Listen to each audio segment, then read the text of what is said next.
Сәлем барлығыңызға. Бүгінгі сабақта жиілік үстеулері adverbs of frequency туралы білетін боламыз. Adverb дегеніміз үстеу. Let's get started. Ағылшын тілінде жиі қолданылатын 6 негізгі жиілік үстеулері бар. Олар always, usually, often, sometimes, seldom, never.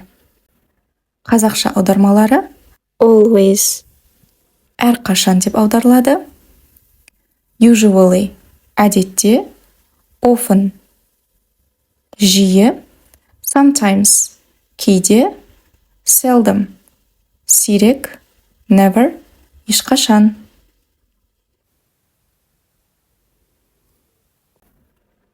Біз жиілік үстеулерін осы шақпен present simple мен қолданамыз. Бір істің қаншалықты жиі орын алатынын айту үшін қолданылады. How often do you do something? Бір істі қаншалықты жиі істейсің. How often қаншалықты жиі дегенді білдіреді.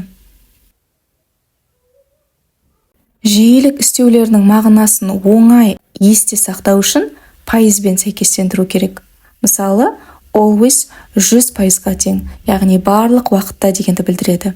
Usually 90%, often 70%, sometimes 50%, rarely seldom 10%. Rarely seldom екеуінің мағыналары бірдей, синоним сөздер. Never 0%-ды білдіреді, яғни еш орындамайтын істі айту үшін қолданылады. Мына суреттерге қарап, қаншалықты жиі екенін бірден түсінуге болады. Мысал ретінде апта күндерін келтірдім. Always орысша всегда болып аударылады. Мысалы, I always brush my teeth in the morning. Мен әрдайым таңертең тісімді жуамын. Usually орысша обычно деп аударылады.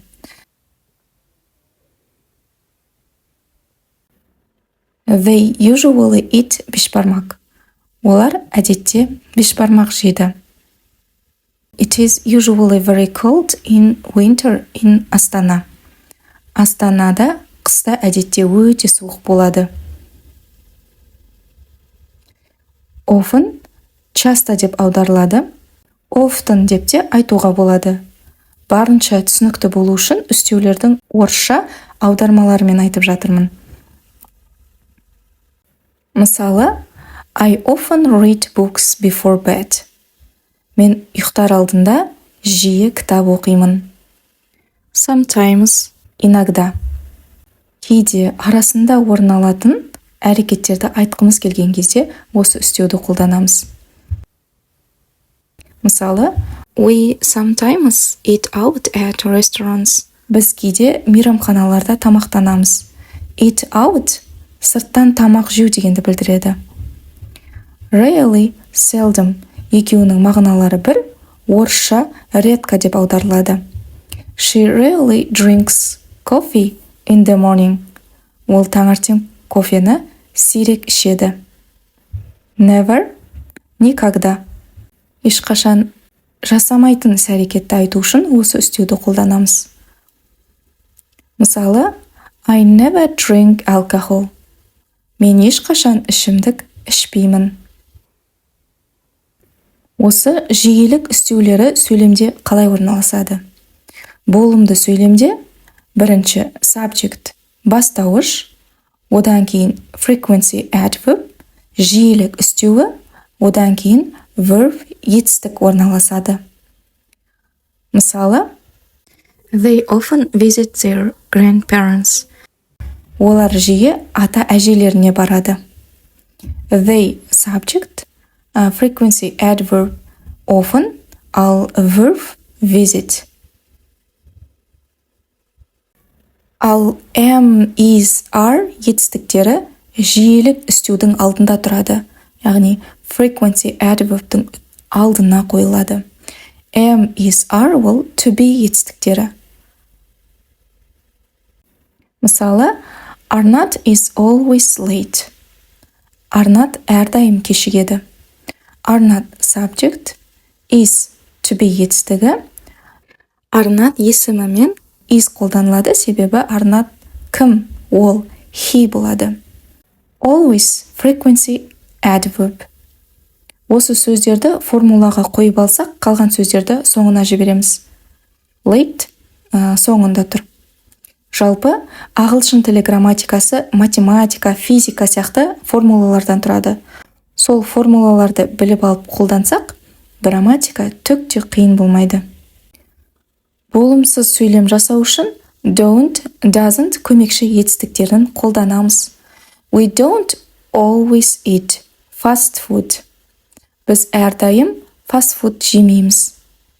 We, subject, don't көмекші етістік, always frequency adverb, eat verb. Жиілік үстеуі don't, doesn't-тан кейін қойылады. Ал сұраулы сөйлем жасау үшін do, does көмекші етістіктерін бастауыштың алдына шығарамыз. Ал жиілік үстеуі бастауыш пен етістіктің ортасында орналасады. Мысалы, do you usually go to school by bus? Мектепке әдетте автобуспен барасың ба? Бұл сұраққа yes, I do немесе no, I don't деп жауап бере аламыз. Яғни, do көмекші етістігін you есімдігінің алдына қойдық, you бастауыш болып тұр. Яғни, subject. Ал usually frequency adverb subject-тан кейін тұр. Never үстеумен көп жасалатын қателіктің біріне назар аударайық. We are never late деп сөйлемді болымды қыламыз. We aren't never late деген дұрыс емес. Өйткені never өзі болымсыз мағынаны білдіреді. We are never late біз ешқашан кешікпейміз деп аударылады. I never drink alcohol сөйлемі дұрыс, ал I don't never drink alcohol сөйлемі дұрыс емес.